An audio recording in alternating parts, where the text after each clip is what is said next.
Hello बच्चों, कैसे हैं आप सभी। बच्चों, आज मैं आपकी पाठ्य पुस्तक वसंत कक्षा 7 के पाठ 5 मिठाई वाला, जो भगवती प्रसाद बाजपेयी जी द्वारा लिखी गई एक भाव प्रधान कथा है, के प्रश्नोत्तर इस वीडियो के माध्यम से आपके सामने प्रस्तुत कर रही हूँ।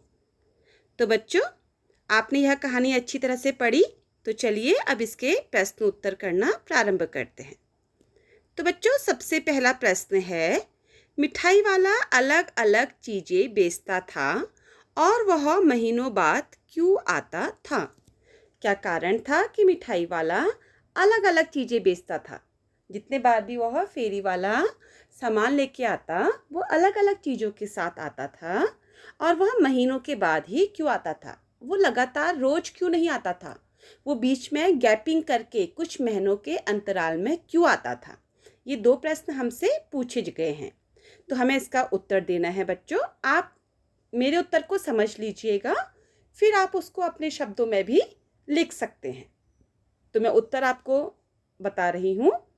मिठाई वाला अलग अलग चीजें इसलिए बेचता था क्योंकि वह बच्चों का सानिध्य प्राप्त करना चाहता था। सानिध्य मतलब प्रेम। मैंने एक नया शब्द आपके उत्तर में डाला है बच्चों।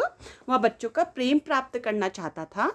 उसके बच्चों एवं पत्नी की मृत्यु असमय हो गई थी। वह अपने बच्चों की झलक इन गली के बच्चों में देखता था। मतलब वो अपने बच्चों की मूर्ति इन गली के बच्चों में देखता था, इसलिए वह बच्चों की रुचि के ही अनुसार चीजें बेचा करता था। वह बदल बदल के चीजें लाया करता था। उसका कारण यह था कि बच्चे जो हैं, उनकी फरमाइशें अलग अलग होती हैं, उनकी इच्छाएं अलग अलग होती हैं। एक ही चीज को देख के वो बोर हो जाते हैं, ताकि बच्चे उसे घेरे रहें। यही कारण था कि वह अलग अलग चीजें लेके गलियों में आता था। वह कई महीने बाद इसलिए आता था क्योंकि उसे पैसों का कोई लालच नहीं था। वह इसके अलावा वह इन चीजों को तैयार करवाता था।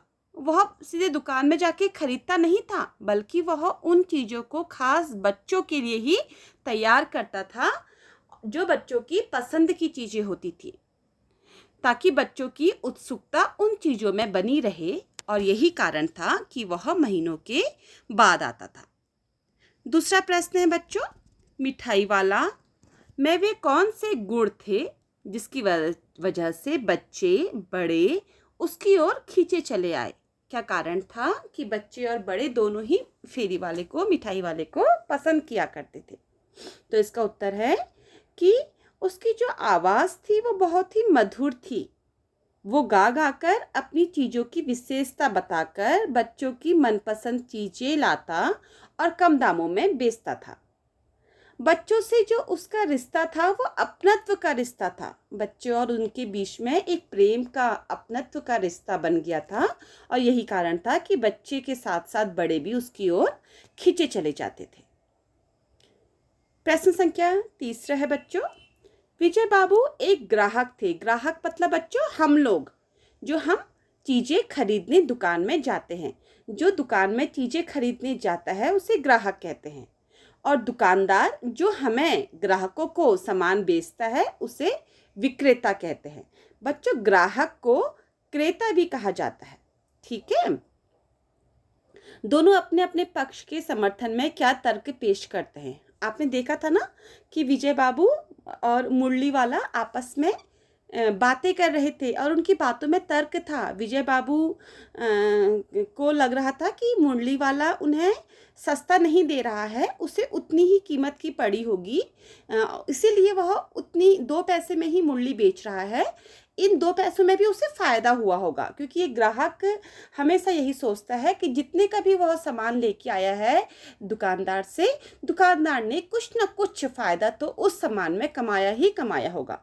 तो यहीं पर विजय बाबू और मुरली वाले के बीच में जो भी वार्तालाप पेश हुए थे, उसके बारे में पूछा गया है कि क्या आप दोनों के पक्ष के समर्थन में क्या तर्क पेश करते हैं? आप उन दोनों की बातों के समर्थन में क्या बातें करेंगे?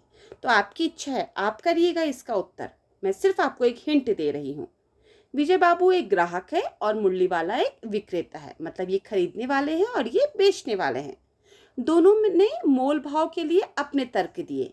विजय बाबू ने अपने पक्ष में तर्क प्रस्तुत हुए करते हैं कि फेरी वालों को तो झूठ बोलने की आदत होती है, मतलब वह हर चीज को सस्ता दे रहा हूँ कहते हैं। देते हैं सभी को 2-2 पैसों में, पर एहसान का बोझ लादे हुए हैं। दे तो वो सभी को, मुरली वाला हर एक को 2 पैसों में दे रहा था। जब विजय बाबू गए तो उसने भी यही कहा विजय बाबू से कि मैं आपको 2 पैसे में दे दूंगा। तो विजय बाबू को बुरी लगी ये बात। उन्हें लगा कि सभी को तो 2-2 पैसे में दे रहा है, फिर मुझसे ऐसा क्यों कह रहा है कि मैं आपको 2 पैसे में दे दूंगा। इसके विपरीत जो मुरली वाला था वो अपना तर्क प्रस्तुत करता है। वो कहता है कि ग्राहकों को वस्तुओं की लागत का पता नहीं होता, कि ग्राहक को पता नहीं होता कि वस्तु किस लागत में खरीदी गई है। उसका दस्तूर होता है, बस उसका दस्तूर है, उसका काम है कि वह दुकानदार से उस वस्तु को कम रेट में, कम मूल्य में देने के लिए कहे। अब चाहे दुकानदार उस वस्तु को हानि से ही क्यों ना बेच रहा हो, पर ग्राहक कभी नहीं समझेगा कि दुकानदार उसे लूट नहीं रहा है या वह अपने इस वस्तु के मूल्य में कोई भी लाभ नहीं कमा रहा है। आपने भी देखा होगा बच्चों, आप भी अपने मम्मी लोगों के संग बाजार जाते हैं, किसी भी दुकान में कुछ भी खरीदेंगे, हम ये ज़रूर कहते हैं कि इसका रेट कम करो भैया, ठीक है। तो यहाँ पर यही हम ग्राहकों की यही आदत कि नहीं रेट सही लगाइए, हमें रेट कम करिए, कहने की आदत पर ही विजय बाबू और मुरली वाले के बीच में तर्क वितर्क हुआ था। नेक्स्ट है बच्चों, खिलौने वाले के आने पर बच्चों की क्या प्रतिक्रिया होती है। कैसा लगता है बच्चों को जब खिलौने वाला उनकी गली में आता है। खिलौने वाले के आने पर बच्चे खुश हो जाते हैं। ऑफ कोर्स ही बहुत सामान्य सी घटना है कि खिलौने देख के तो हर कोई बच्चा खुश हो जाएगा। बच्चे अति उत्साहित हो जाते हैं। उन्हें खेल कूद भूलकर अपने सामान, जूते चप्पल आदि का भी ध्यान नहीं रहता। वे अपने अपने घर से पैसे लाकर खिलौने का मोल भाव करने लग जाते हैं। देखो बच्चे भी अब जब घर से पैसे लेके आ रहे हैं तो वो खिलौने वाले से मोल भाव कर रहे हैं कि हमें यह खिलौना कितनों का दोगे, पूछ रहे हैं और कह भी रहे हैं कि जरा कम का दे दो हमें खिलौना, ठीक है। क्योंकि वो जब अपने बड़ों के संग बाजार जाते हैं तो वह इस क्रिया को अपने बड़ों के द्वारा भी करते हुए देखते हैं। खिलौने वाला उनका मनचाहा खिलौना उन्हें दे देता है और बच्चे काफ़ी खुश हो जाते हैं। बच्चे खुशी से पागल हो जाते हैं, मतलब उनकी उत्साह की, खुशी की कोई सीमा ही नहीं रहती। और जब खुशी की कोई सीमा नहीं रहे तो वह पागलपन का रूप ले लेती है, ठीक है। नेक्स्ट है बच्चों क्वेश्चन नंबर 5। रोहिणी को मुरली वाले के स्वर से खिलौने वाले का स्मरण क्यों हो आया। कैसे मुरली वाले का जो स्वर था वो खिलौने वाले के स्वर के साथ मिलाने लगी, याद करने लगी रोहिणी। तो इसका उत्तर है बच्चों, रोहिणी को मुरली वाले के स्वर से खिलौने वाले का स्मरण इसलिए हो आया क्योंकि खिलौने वाले की ही तरह उसकी आवाज़ भी जानी पहचानी थी और खिलौने वाला भी इसी तरह मधुर स्वर में गाकर, मीठी आवाज़ में गाकर अपने खिलौने बेचा करता था। और मुरली वाला भी ठीक उसी तरह मीठे स्वर में गाकर अपनी मुरलियाँ बेच रहा था। मतलब दोनों का तरीका, आवाज़, सब कुछ एक सी थी। इसीलिए मुरली वाले के आवाज़ को सुन कर के रोहिणी को खिलौने वाले की याद भी आने लग गई। नेक्स्ट है बच्चों, किसकी बात सुनकर मिठाई वाला भावुक हो गया। उसने इन व्यवसायों को अपनाने के क्या कारण बताए। किसकी बात सुनकर मिठाई वाला जो था वो भावुक हो गया। भावुक मतलब आप समझते हो ना, उसकी भावनाएं छू गई, जो अंदर वो थोड़ा सा वो भावुक हो गया, ठीक है। और उसने अपने इस व्यवसाय को अपनाने का क्या कारण बताया। तो इसका उत्तर साफ है कि रोहिणी ने जब मिठाई वाले से उसके जीवन के बारे में पूछा तो मिठाई वाला भावुक हो गया। इस पर उसने भावुक होकर ही बताया कि मैं अपने नगर का एक प्रतिष्ठित व्यापारी था। मतलब वो एक अच्छा खासा सेठ व्यक्ति था, व्यापारी था। उसके पास मकान, व्यवसाय, गाड़ी, घोड़े, नौकर चाकर सभी कुछ थे। उसकी एक स्त्री थी जो बहुत सुंदर थी और 2 छोटे छोटे से प्यारे से उसके बच्चे थे। मिठाई वाला कहता है कि मेरा यह सोने का संसार था। उसने उसके पास सुख के सभी साधन थे, मतलब वो सुख संपन्नता से परिपूर्ण थी उसकी जिंदगी, वैभव था उसके जीवन में। लेकिन तभी ईश्वर ने लीला रचाई और उसके स्त्री और छोटा बच्चा जो थे वो नहीं रहे। ठीक है, उसने जो वो व्यवसाय अब कर रहा था, मतलब पहले फेरी वाला के रूप में जो वो गली गली में घूम रहा था, मिठाई वाला, मुरली वाला, खिलौने वाला बन के, तो उस व्यवसाय को अपनाने के कारण बताते हुए फेरी वाला कहता है कि इन व्यवसायों के माध्यम से मैं अपने खोए हुए बच्चों को ढूंढने निकला हूँ। मतलब ढूंढने, मतलब उसे लगता है कि एक एक्सीडेंट में वो शायद मर गए होंगे, क्योंकि बताया तो नहीं है वो कैसे मरे। तो उसे लगता है कि इन बच्चों में ही उसे अपने बच्चों की झलक दिख जाएगी। इन हंसते कूदते उछलते इठलाते बच्चों में अपने बच्चों की झलक होगी। ठीक है, मतलब ये बच्चे उसके बच्चों की जो कमी थी, उसके बच्चों का जो प्रेम उसके मन में था, उस कमी को गली मोहल्ले के ये बच्चे पूरा कर रहे थे। इन वस्तुओं को बच्चों में बेचकर संतोष का अनुभव करता हूँ। तो देखो, फेरी वाला कह रहा है कि मुझे संतोष होता है। देखो, आप भी देखते होंगे कि आपके पिताजी आपके लिए नए नए तरह तरह की चीज़ें खरीद के लाते हैं। आपको वो चीज़ें जब देते हैं तो पिताजी को आपके अथाह संतोष का अनुभव होता है।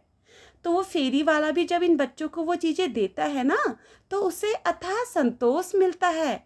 बस उस संतोष को पाने की इच्छा के लिए वो फेरी वाला बन के आता है। बच्चों के चेहरे की खुशी देखकर मुझे असीम संतोष मिलता है। देखो, बोल रहा है कि जब बच्चे खुश हो जाते हैं, खुशी से पागल हो झूमने लगते हैं अपनी अपनी चीज़ें पाके, तो जो उनके चेहरे पर जो खुशी होती है, उससे फेरी वाले के सारे दुख जो है वो दूर हो जाते हैं, उसे असीम संतोष मिलता है। ठीक है, नेक्स्ट है बच्चों, अब इस बार ये पैसे ना लूँगा। ठीक है, लूँगा। कहानी के अंत में मिठाई वाले ने ऐसा क्यों कहा, क्यों उसने पैसे लेने के लिए मना कर दिया? ठीक है, तो इसका उत्तर है बच्चों कि मिठाई वाले के जीवन का रहस्य कोई नहीं जानता था। रोहिणी के अलावा किसी ने भी उसकी भावनाओं को समझने का प्रयास नहीं किया। हर एक के लिए वो फेरी वाला था जो अलग अलग तरह का सामान लेके आता था, लेकिन रोहिणी को उसके व्यक्तित्व में, उसकी आवाज़ में थोड़ा सा वो दुख का आभास हुआ, या वो किस कारण से बच्चों को वो सामान बेचने के लिए गली गली घूम रहा है, इसका आभास हुआ। यही कारण था कि रोहिणी ने उसके जीवन के बारे में जानना चाहा। तो फेरी वाला कहता है कि मेरे जीवन का रहस्य यहाँ कोई नहीं जानता, लेकिन जब उसने अपने जीवन की सारी गाथा दादी और रोहिणी को बताई, तो उसी समय रोहिणी के छोटे छोटे जो बच्चे थे, चुन्नू मुन्नू, आकर मिठाई मांगने लगते हैं। उन दोनों को मिठाई इससे भरी एक एक पुड़िया वो मिठाई वाला दे देता है, और जब रोहिणी उसे पैसे देने लगती है तो वह कहता है कि मैं इस बार पैसे ना लूँगा। यह इस बात को दर्शाता है कि उसका मन भर आया और वे बच्चे उसे अपने बच्चे ही लगे। क्या अपने बच्चों को कोई सामान देने के लिए क्या कोई पिता बच्चों से पैसे लेगा? नहीं ना। तो इसीलिए मिठाई वाले ने भी पैसे लेने के लिए मना कर दिया। जब आपके पिताजी आपके लिए चॉकलेट लेके आते हैं तो क्या आप बदले में उन्हें पैसे देते हैं? नहीं देते ना। बस यही कारण है।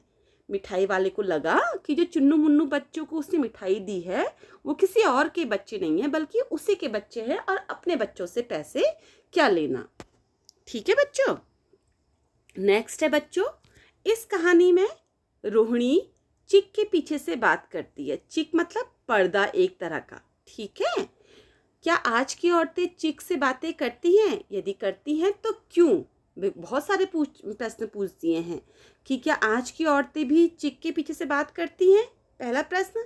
यदि आपका उत्तर हाँ है तो क्यों करती हैं? ठीक है, तो इसका उत्तर है बच्चों, स्वतंत्रता प्राप्ति के पश्चात संविधान में स्त्री और पुरुष को समान अधिकार दिए गए, और आज शिक्षा के प्रसार व आधुनिकीकरण से भी समाज में बदलाव आ गया है। वर्तमान में वो समय नहीं है जब औरतों को घर से बाहर निकलने के बारे में सोचना पड़ता था या उन्हें घर से बाहर निकलने के लिए मना किया जाता था। आज तो लड़का लड़की औरत आदमी सब एक समान है। अपनी इच्छा से औरतें भी वो सारे ही काम कर सकती हैं जो वो करना चाहती हैं। जिस प्रकार आदमी घूमा करते हैं वैसे ही वर्तमान में औरतें भी घूमा करती हैं। परंतु पहले ऐसा नहीं था। औरतों को अपने घर की चारदीवारी से बाहर निकलने की मंजूरी नहीं थी। इसीलिए जो पर्दे अब ऐसे चल गए हैं, पहले से चिक के पर्दे चलते थे, मतलब बांस के पर्दे, बांस की पतली पतली लकड़ियों से पर्दे तैयार किए जाते थे, जिससे अंदर का व्यक्ति बाहर की दुनिया को देख तो सके पर बाहर का व्यक्ति अंदर ना देख सके। ठीक है। आज जो स्त्रियां हैं वो पुरुषों से किसी भी क्षेत्र में पीछे नहीं हैं। लेकिन भारत के कुछ पिछड़े गांव व स्थान ऐसे भी हैं, आज भी हैं बच्चों, जहां स्त्रियों को पर्दे में रहना पड़ता है। ऐसे में वे चिक के पीछे बात करने को मजबूर होती हैं। अब वर्तमान समय के अनुसार तो यह पूर्णतः गलत है, क्योंकि स्त्री और पुरुष दोनों समाज के आधार हैं और दोनों को ही समान दर्जा मिलना चाहिए, दोनों बराबर हैं। इन पिछड़े वर्गों के में जागृति लाने हेतु सरकार व युवा वर्ग को आगे आना चाहिए। कई पिछड़े वर्गों में ये समस्या अभी भी है कि वहाँ औरतों को पूरे उनके जो अधिकार है वो नहीं दिए जाते। तो इसके लिए सरकार और युवा वर्ग कौन है बच्चों? अब आप लोगों को आगे आना चाहिए, लोगों की सोच बदलनी चाहिए, जिससे साक्षर राष्ट्र का निर्माण किया जा सके। ठीक है। अब आपको पहले साक्षर होना पड़ेगा, तभी तो आप साक्षर राष्ट्र का निर्माण करोगे। तो सोचो कि एजुकेशन आपके लिए कितनी ज़रूरी है। अब बच्चों जो नेक्स्ट प्रश्न है ये बहुत ही इम्पोर्टेंट है। ठीक है। मिठाई वाले के परिवार के साथ क्या हुआ होगा? देखो, हमने पूरा चैप्टर पढ़ा पर उसमें कहीं नहीं लिखा है कि फेरी वाले के जो परिवार था उसकी पत्नी और बच्चे कैसे मरे। बस ये बताया गया है कि अब उसकी पत्नी और बच्चे भगवान की लीला से उसके पास अब नहीं है। ठीक है। अब इस क्या हुआ होगा, कल्पना, अनुमान लगाइए, आप कल्पना कीजिए कि क्या हुआ होगा। कुछ घटना घटी होगी जिस कारण उसकी स्त्री और बच्चों की मृत्यु हो गई होगी। तो अब इस पर आपको एक कहानी बनानी है। एक कहानी बना के मैं आपको सुना रही हूँ, लेकिन अब एक कहानी ऐसी कहानी नहीं, थोड़ा आप अपने हिसाब से कहानी बनाइएगा। ठीक है। और उसके बाद एक्टिविटी क्लास जब आपकी होती है थर्सडे को, तो आप उसको उस दिन इस कहानी को आप सुनाएंगे। ये आप सबके लिए एक एक्टिविटी है। ठीक है। इसको मैं अभी आपको सुना दे रही हूँ, लेकिन आप लोग खुद अपनी एक स्वरचित कहानी बनाएंगे जो इस कहानी से अलग होनी चाहिए, जिसमें रीज़न थोड़ा अलग होना चाहिए। अब वो आपकी कल्पना शक्ति है कि आप क्या सोचते हैं। तो चलिए मैं आपको ये कहानी सुनाती हूँ। जो फेरी वाला था, अवश्य ही उसका जो परिवार था वो किसी दुर्घटना का शिकार हो गए होंगे। ठीक है ना। तो कहानी सुना रही हूँ मैं आपको। अब एक गांव में एक मिठाई वाले की दुकान थी। तरह तरह की मिठाइयाँ वह बेचा करता था। बड़े छोटे सभी उसकी मिठाइयाँ शौक से खाते थे। दुकान के साथ ही उसका घर भी था। जब भी दुकान पर कोई ग्राहक न होता, वह अपने बच्चों के साथ खेलता और खुश होता था। उसके बच्चे बहुत शालीन थे, कभी भी उसे किसी बात के लिए परेशान नहीं करते थे। एक दिन वह मिठाई वाला अपनी पत्नी व बच्चों के साथ गांव के किसी रिश्तेदार की शादी में गया। खुशी खुशी गांव वालों ने भी उसकी सारी तैयारियां करवाई। उसके कपड़े, गहने, बच्चों का सामान, बहुत कुछ खरीदा। गांव के कुछ लोग उसे स्टेशन तक छोड़ने के लिए भी गए। रेलगाड़ी में पत्नी, बच्चे व वह स्वयं सभी बहुत खुश थे। अचानक तेज रफ्तार से चलती गाड़ी के कुछ डिब्बे रेल की पटरी से उतर गए। वह बुरी तरह से उलट गए। न जाने कितने ही लोग इस हादसे में मर गए। मरने वाले में मिठाई वाले की पत्नी व बच्चे भी थे। मिठाई वाला तो जैसे पागल हो गया था। वह वापस आ गया। आज भी इतने वर्षों बाद वह इस हादसे को भूल नहीं पाया। गुमसुम, न जाने कौन सी यादों में खोया रहता है। अपनी सारी यादों को ताजा रखने के लिए उसने अपने घर को एक अनाथ आश्रम बना डाला। न जाने अनाथ बच्चों को पालने में वह कौन सी खुशी प्राप्त करता है। अब देखो बच्चों, इस प्रश्न का उत्तर आप अपनी फेयर कॉपी में नहीं लिखेंगे, बस आपको ऐसी ही एक कहानी बनानी है और थर्सडे को एक्टिविटी क्लास में अपनी अध्यापिका और अपने सहपाठियों को वो कहानी आपने सुनानी है। ठीक है, ये प्रश्न आपने अपनी पुस्तिका में नहीं करना है। ठीक है ना। अब नेक्स्ट अगला है प्रश्न, हाट, मेले, शादी आदि आयोजनों में कौन कौन सी चीज़ें आपको सबसे ज़्यादा आकर्षित करती हैं। हाट मेले, हाट जो छोटे छोटे कस्बों में जो मेले लगते हैं उसे हाट भी कहा जाता है। मेले हाट का ही जरा बड़ा रूप हो गया। ठीक है, हाट में दुकानें लगती हैं, छोटे छोटे गाँव में जो दुकानें लगती हैं उसे हाट कह दिया जाता है। उनको सजाने बनाने में किसका हाथ होगा, उन चेहरों के बारे में लिखिए। अब आपकी समझ के लिए वो ये प्रश्न आपसे पूछ रहे हैं कि हाट में जो दुकानें लगती हैं उसको सजाने में किसका हाथ होता है, उनके बारे में आप बताओ। तो हाट, मेले, शादी आदि आयोजनों में हमें मिठाइयाँ, गोलगप्पे, चाट पापड़ी, फ्रूट चाट, चीले, छोले भटूरे, सांभर डोसा, इडली, चाइनीज़ फूड व इनके अलावा विभिन्न खाद्य पदार्थ आकर्षित करते हैं। इनको बनाने सजाने में विभिन्न पाक कला विशेषज्ञों का हाथ होता है। जैसे खाद्य पदार्थों के लिए हलवाई, इनके पहनावे अलग अलग क्षेत्रों में अलग अलग हो सकते हैं। जैसे समोसे वाला समोसे बनाने में, सांभर डोसा बनाने वाला सांभर में, इडली बनाने वाला इडली में, आइसक्रीम बनाने वाला आइसक्रीम बनाने आदि में। तो बच्चों, इसका उत्तर जरूरी नहीं है कि आप अपनी कॉपी में लिखें। ठीक है। नेक्स्ट है क्वेश्चन नंबर 11।